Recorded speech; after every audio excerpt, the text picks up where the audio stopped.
Alhamdulillah, Alhamdulillah, wa kafa wa salamun ala ibadi alladhina istafa amma ba'd. Fawzu billahi minash shaitanir rajim. Bismillahir rahmanir rahim. Kullu nafsin za'iqatul maut.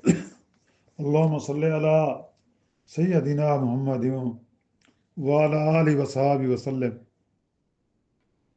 My honorable elder and younger, my dear brothers and sisters, Assalamu alaikum wa rahmatullahi wa barakatuh.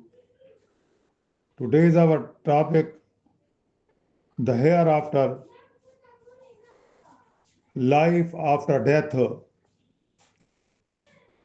Life is uncertain and unpredictable and irrespective of one's state of health. One can at any time be overtaken by death. If only we were to remember this, life in this world would be blissful. Yet, strangely enough, this stark reality is almost always forced into the obscurity, and one is prone to regard death as a distant illusion. In the process, therefore, in spite of our faith, the concupiscence of our deed in this world appear so far removed that the reality of reckoning in the hereafter is forgotten.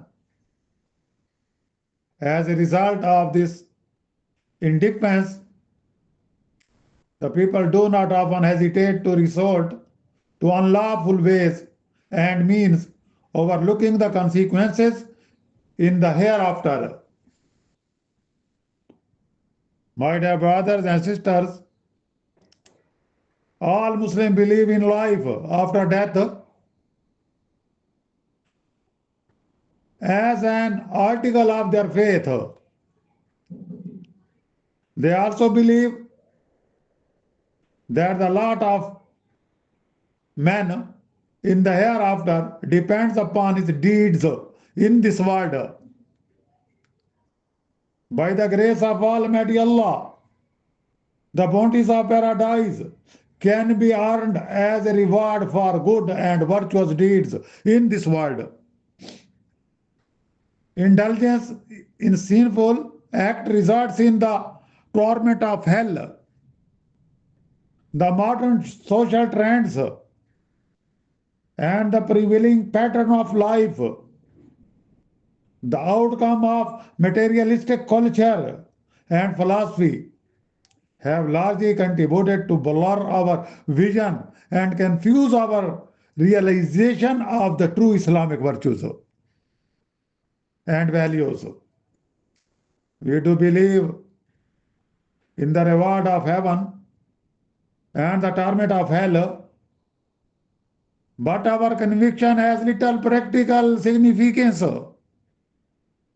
The hereafter, being an undeniable reality, must be kept fresh in our consciousness, and then alone we shall think before we proceed to act.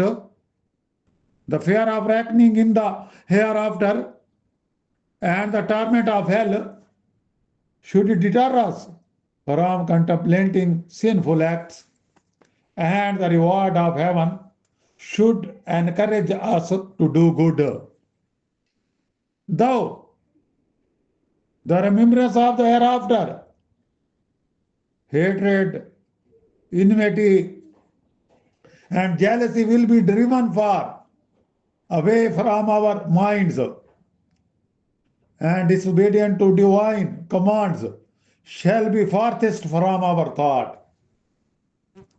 This world of trials, tribulation, misery, and sorrow can thus be transformed into a place of peace and happiness. The lives of the companion of the Holy Prophet Muhammad Sallallahu Alaihi Wasallam are an example of the practical significance of the belief in the hereafter. Their deeds and dealings were guided by the thought of the hereafter, and as a result, in spite of the lack of worldly means, they conquered large parts of the world and become the acknowledged leaders. History bears witness that no other body of men, beside the great companion, even achieved such spectacular result in such a short time. In fact, in the early days of Islam, the thought of the hereafter had dominated the behavior of the Muslim generally, and their phenomenal rise up to power was mainly due to their God-fearing approach. Whenever Muslims ordered their lives with an eye on the hereafter, they invariably attained a position superior to and far more distinguished than their contemporaries. Let us take note of this to reinforce and strengthen our belief in Almighty Allah and the hereafter, so that the real success of the world may be our as also be benefit of the hereafter. Wa dawana anil hamdulillahi rabbil alamin.